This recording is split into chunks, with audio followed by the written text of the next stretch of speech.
తిరుగు అమరన్న నాయకత్వం అమరన్న నాయకత్వం జై తెలుగుదేశం జై తెలుగుదేశం జై తెలుగుదేశం జై తెలుగుదేశం తెలుగుదేశం తప్పకుండా చెప్పండి అందరికి సాయం చేయండి మంచి కూడా సరిపోయింది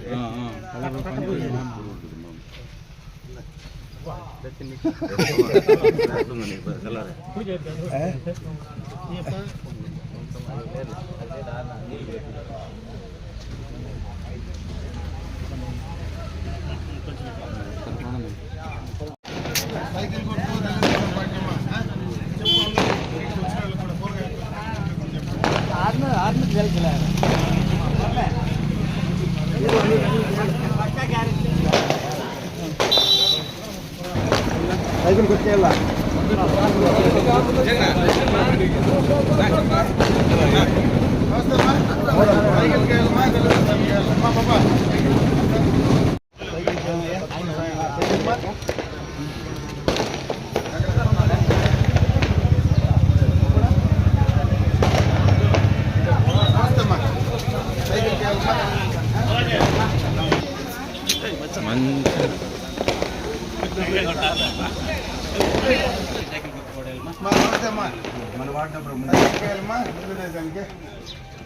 ఉన్ని రామా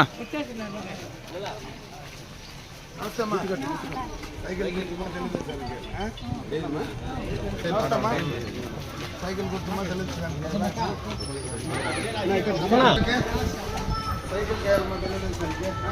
చెప్పండి అందరికి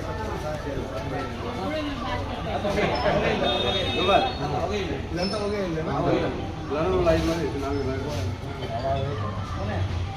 చెప్పండి అందరికి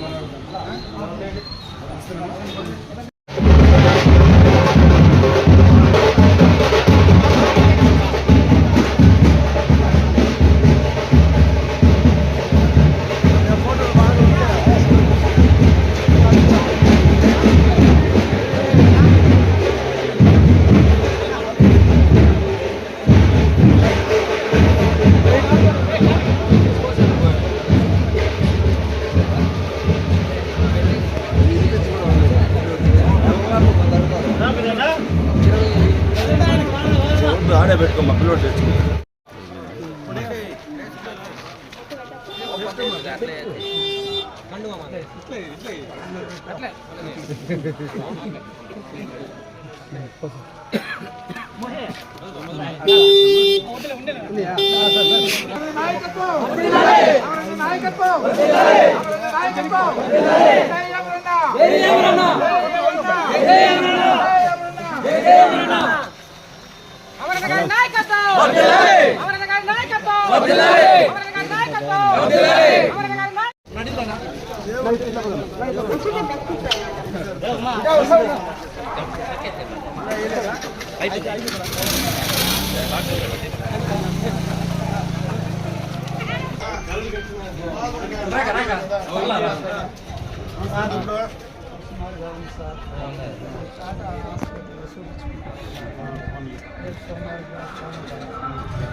అవును అందుకే ఈనాడు పేపర్ మేమే తెప్పించి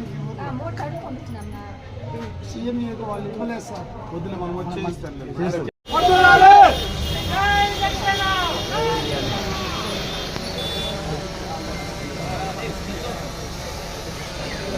మొత్తం కాల కుర్తా తీసుకొని వచ్చినారు.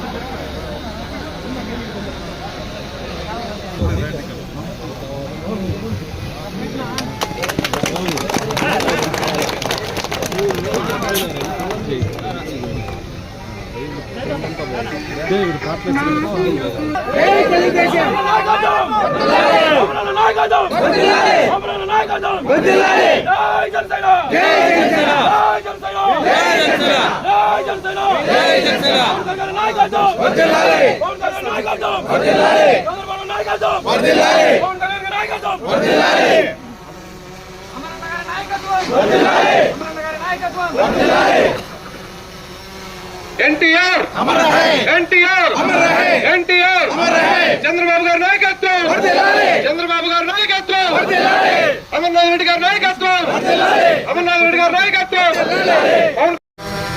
గంగవరం గ్రామ పంచాయతీ గంగవరం మండలంలో ఇంటింటి తెలుగుదేశం పార్టీ కార్యక్రమాన్ని నిర్వహిస్తున్నాం. ఈ కార్యక్రమాన్ని ఈ గ్రామస్తులందరూ కూడా మనస్ఫూర్తిగా స్వాగతించడం, ఈరోజు తెలుగుదేశం పార్టీ జనసేన నాయకులందరూ కూడా కలిసికట్టుగా ఈ కార్యక్రమాన్ని విజయవంతం చేసినటువంటి దానికి ప్రయత్నం చేసేటువంటి ప్రతి ఒక్కరికి కూడా మనస్ఫూర్తిగా నా కృతజ్ఞతలు తెలియజేసుకుంటున్నా. ముఖ్యంగా గంగవరం గ్రామ పంచాయతీ పలమనేరు పట్టణానికి ఆనుకొని దాదాపు కలిసిపోయినటువంటి గ్రామ పంచాయతీ. ఈ గ్రామ పంచాయతీలో ఎప్పటి నుంచినో ఉన్నటువంటి రైతాంగం మొత్తం సెరికల్చర్ పైన ఆధారపడి జీవించే వాళ్ళు ఎక్కువ మంది గ్రామ పంచాయతీలో ఉన్నారు. గత ప్రభుత్వంలో సెరికల్చర్ చేసేటువంటి రైతాంగాన్ని అప్పటి ముఖ్యమంత్రి చంద్రబాబు నాయుడు గారు అన్ని రకాలుగా కూడా ఆదుకున్నటువంటి సందర్భాన్ని ఒకసారి గుర్తు చేస్తా ఉన్నా. ఈ 4.5 సంవత్సరంలో సెరికల్చర్ రైతులకు రావాల్సినటువంటి ఇన్పుట్ సబ్సిడీ కానీ, అదేవిధంగా పంట మేపిన తర్వాత దానికి కావలసినటువంటి మందులు కానీ, వాళ్ళకి ఇస్తా ఉన్నటువంటి మేపుకోవడానికి వచ్చేటువంటి బిల్డింగులకు సంబంధించి కానీ అన్ని రకాలుగా ఈరోజు ఈ రైతాంగాన్ని చిన్నచూపు చూస్తూ ఉంది. ముఖ్యంగా ఈరోజు ఒకసారి ఆలోచిస్తే ఎంతో మంది పట్టణాలకు పోయి చదువుకున్నటువంటి యువకులందరూ కూడా ఈరోజు సెరికల్చర్ వైపు మొగ్గేటువంటి పరిస్థితి ఉంది. పట్టణాల్లో ఇంజనీర్లుగా వెళ్ళేటువంటి వాళ్ళు కూడా ఈ సెరికల్చర్ ద్వారా నెలకు పుడితే మంచి డబ్బులు సంపాదించేటువంటి పరిస్థితి ఉంది. ఈ ప్రభుత్వ నిర్లక్ష్యం వల్ల ఇది పూర్తిగా కూడా నాశనం అయిపోయేటువంటి ప్రమాదం ఈరోజు కనపడతా ఉంది. ఇక్కడ ఉన్నటువంటి రైతులు ఎన్నో దఫాలుగా ముఖ్యమంత్రిని కలిసే ప్రయత్నం కూడా చేస్తే కనీసం ముఖ్యమంత్రిని కలిసేటువంటి పరిస్థితి కూడా లేదనేది ఈ సందర్భంగా తెలియజేసుకుంటున్నా. అదే కాకుండా ఈ సెరికల్చర్ వల్ల రీలింగ్ యూనిట్లన్నీ కూడా మూతపడిపోయేటువంటి పరిస్థితి ఈరోజు కనపడతా ఉంది. అంటే దీని ద్వారా ఉపాధి అవకాశాలు కూడా ఎంతో మందికి పోతా ఉన్నాయి. ఈరోజు ఈజీఎస్ నుంచి ఏదైతే జాతీయ ఉపాధి హామీ పథకం కింద గత ప్రభుత్వంలో మొక్కలు నాటుకోవడానికి కూడా డబ్బులు ఇచ్చినటువంటి సందర్భాన్ని ఒకసారి గుర్తు చేస్తా ఉన్నా. ఈరోజు వాటిని అన్నింటినీ కూడా నిర్వీర్యం చేసి పూర్తిగా ఈ ప్రాంతంలో ఉండేటువంటి రైతాంగాన్ని మొత్తం కూడా అన్యాయం చేసేటువంటి పరిస్థితి ఈరోజు ఈ ప్రభుత్వం జగన్మోహన్ రెడ్డి చేస్తా ఉన్నాడని చెప్పడానికి ఇది ఒక్కటే నిదర్శనం చాలు. డ్రిప్కు సంబంధించి, ఎందుకంటే సెరికల్చర్ రైతులు మొత్తం కూడా డ్రిప్ పైన ఆధారపడతారు. ఆ డ్రిప్కు సంబంధించినటువంటి పరికరాలు మొన్నటి దాకా దాదాపు 4.25 సంవత్సరం కనీసం పైపులు ఇచ్చేటువంటి పాపాను కూడా ఈ ప్రభుత్వం పోలేదంటే ఎంత నిర్లక్ష్యం రైతాంగం పైన ఈ ప్రభుత్వం చేస్తా ఉందో ఒకసారి ఆలోచించుకోమని చెప్పి ఈ గ్రామ రైతులందరినీ కూడా నేను కోరుకుంటా ఉన్నా. ఇకపోతే ఇది కొంచెం పట్టణానికి దగ్గర ఉంది కాబట్టి ఇక్కడ అన్ని కూడా భూముల రేట్లు పెరిగాయి. ఈ ప్రాంతంలో గతంలో బైపాస్ రోడ్డు తీసుకొచ్చినప్పుడు ఇక్కడ చాలా మంది రైతులు భూములు ఇచ్చినటువంటి సందర్భాన్ని ఒకసారి గుర్తు చేస్తా ఉన్నా.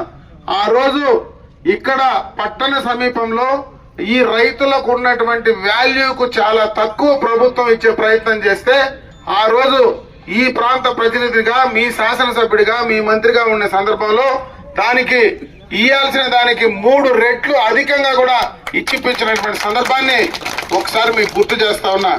అదే విధంగా ఈ మేజర్ పంచాయతీలో గత ప్రభుత్వంలో దాదాపు 8.5 కోట్ల రూపాయలు మనం ఈ గ్రామ పంచాయతీకి సంబంధించినటువంటి హ్యామ్లెట్స్ ఏవైనా ఉన్నాయో వాటన్నిటికీ కూడా ఎక్స్టర్నల్ ఎయిడెడ్ ప్రాజెక్ట్ కింద ఈఏపీ రోడ్లు శాంక్షన్ చేసి వాటిల్లో కూడా కొన్ని పూర్తి చేస్తే ఈ ప్రభుత్వ నిర్లక్ష్యం వల్ల ఇంకా కొన్ని రోడ్లు పూర్తి చేయలేనటువంటి పరిస్థితి ఈ రోజు ఈ ప్రభుత్వం తీసుకునిందని చెప్పే విషయాన్ని కూడా ఒకసారి ఈ గ్రామ పంచాయతీకి ఉన్నటువంటి ప్రజానీకానికి తెలియజేసే ప్రయత్నం చేస్తా ఉన్నా.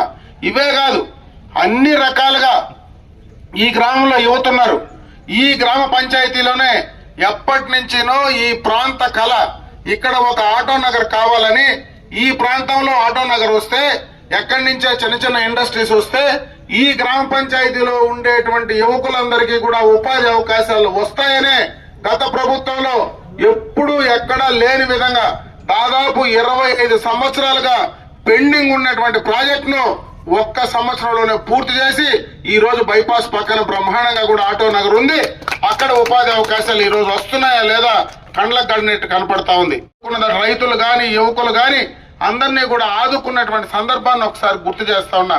ఈ ప్రభుత్వం వచ్చిన తర్వాత చేసిన కార్యక్రమాలు ఏమీ లేవు గాని కేసులు పెట్టడం, బెదిరించడం, భయపెట్టడం తప్పించి ఇంకే కార్యక్రమాలు చేశారో, నేను ఇది చేశానని చెప్పుకునేటువంటి పరిస్థితి కూడా ఈ ప్రభుత్వానికి లేదని చెప్పే సందర్భంగా తెలియజేసుకుంటూ మళ్ళా ఈ రాష్ట్రానికి, ఎందుకంటే ఇక్కడ మొత్తంగా కూడా యువకులు ఉన్నారు, ఈ రాష్ట్రానికి, ఈ రాష్ట్ర భవిష్యత్తుకు, యువకుల భవిష్యత్తు బాగుండాలంటే ఖచ్చితంగా తెలుగుదేశం ప్రభుత్వం రావాలా.